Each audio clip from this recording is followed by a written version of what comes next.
Monday and Tuesday.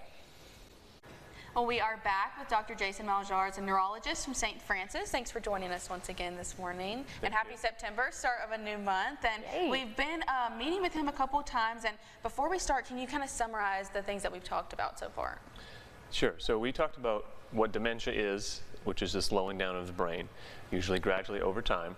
We talked about Alzheimer's is the most common form of dementia, and we kind of use those terms interchangeably. And then we talked about how it's not just one single thing, one single process going on in the brain that's causing this, which is why one single pharmaceutical option is never going to be the problem. But this is more of a multifactorial type process that builds up over time based on our lifestyles. Yeah, definitely. Oh, wow. And Alzheimer's is called type 3 diabetes sometimes. Why? It's interesting that it's called that, but so diabetes, as we understand it, is at least type 2, is a resistance to, your body eventually becomes resistant to insulin, and the notion of type 3 diabetes as Alzheimer's being type 3 diabetes is kind of coming from the idea that the brain is becoming resistant to insulin and can no longer sort of function the way that it should. Now, insulin is a hormone that's produced by the pancreas, and it elevates in response to what we eat and when. And normally that's of course a normal function of insulin. It does a lot of different things in the body. It does control blood sugar levels, which is how we think about it, and that's how we associate it with type 2 diabetes and its its lack of effect. But in Alzheimer's, so actually an illustration will be helpful, I think. So here's a graph. It's a very simple graph. Let's call this our insulin level and this time throughout the day. So, and there's a threshold here above which is too much insulin, below which is sort of normal level. So when we eat, let's say this is breakfast, insulin goes up, and that's normal. Then we have lunch, insulin goes up, that's normal. Then dinner, and then it goes back down. But the problem is, if we eat too much throughout the day, especially foods that elevate our insulin too high, what happens is, this is how most people end up sort of eating throughout the day. So again, here's our threshold. You have breakfast, and you have a snack, and you have your lunch, and another snack, and you have dinner, and maybe a late night snack.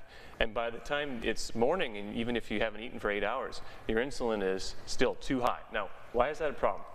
It's kind of like your brain needs insulin to use energy to function properly. And if it's getting the signal of insulin all the time, instead of a signal and then it drops off and a signal and drops off, if it's getting it all the time, it basically stops responding to it.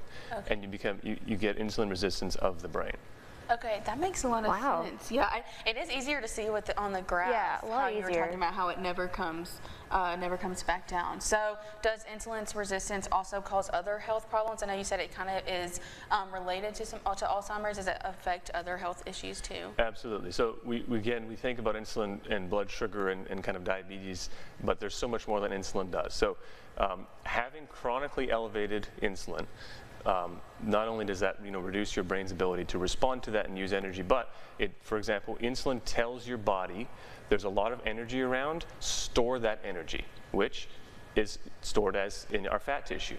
And our fat cells are exquisitely sensitive to insulin. So even when different tissues in our body, for example, our liver is becoming resistant to that constant signal, or our brain is becoming resistant to that constant signal, our fat cells are very, very sensitive. So as long as insulin is up too much, of course it's normal that it goes up after we eat, but as long as it's up all the time, our fat cells continue to store energy. And so it's basically the main driver of weight gain. It's not so much what, sort of how many calories you eat or how much you exercise, as much as it is your body sort of in a store energy state all the time. Okay. It causes high blood pressure, for example. So our kidneys get resistant to insulin after a while, and they can no longer properly excrete sodium. So to kind of adapt to all that sodium that our body's hanging on to, we have to increase our blood volume, and that increases blood pressure. So there's a host of different things that insulin, when it's elevated all the time and we're becoming resistant to it, there's a host of different problems that it drives. And one thing that's important to I think keep in mind, if you'll allow one more illustration, is the types of food that we eat and how much do those raise our insulin. So if we eat carbohydrates, which is like flour, pasta, bread, cookies, cakes, pastries, all that kind of stuff. Again, this is insulin, this is time. So we eat carbs, and our insulin does this. Okay, so that's carbs. When we eat protein, meat, for example, fish, eggs, cheese, our insulin does something like this. So that's protein. And when we eat fat, so butter and oil, olive oil and things like that, our insulin level does this.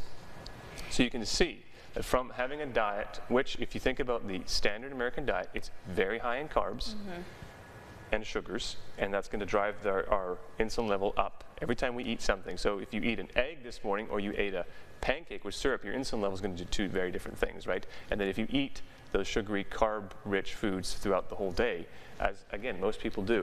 And by the way, even if you're having artificial sweeteners, you're still going to have an insulin response.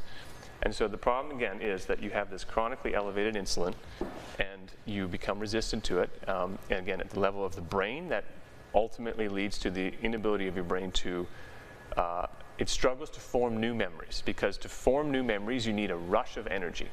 And to have that rush of energy, you need to have the signal from insulin, which says use energy. But if you've got that signal elevated all the time for decades, which is how most of us live, eventually that your brain's just not going to respond to that signal anymore.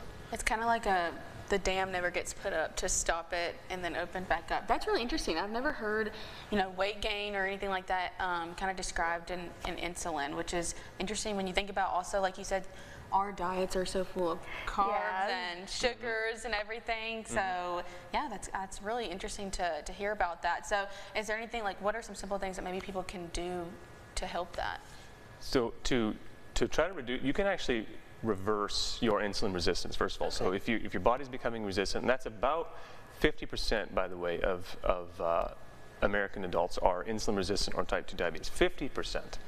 So, and then again, all these chronic diseases come from that. So it matters obviously how often you eat, right? So if you eat like first thing in the morning, right up until the last thing at night, that matters. And then of course, the type of food you're eating really matters. So what you want to do is you want to shorten the period of time during the day that you are eating, but much more so than that, much more importantly, you want to eat foods that don't cause such a massive spike in your insulin. Okay. So you want to reduce your sugary, sugar-rich or sweetener-rich foods and your carbohydrates. So you don't, instead of having, again, the pancakes with syrup and toast in the morning, you have, eggs and a piece of ham or something like that, or you have, for dinner, you have, a steak and vegetables instead of having like a big bowl of pasta, because that's those carb-rich foods, again, are going to spike your insulin. So shortening your eating period, but much more so paying attention to the types of foods you eat and how they're going to affect that insulin level.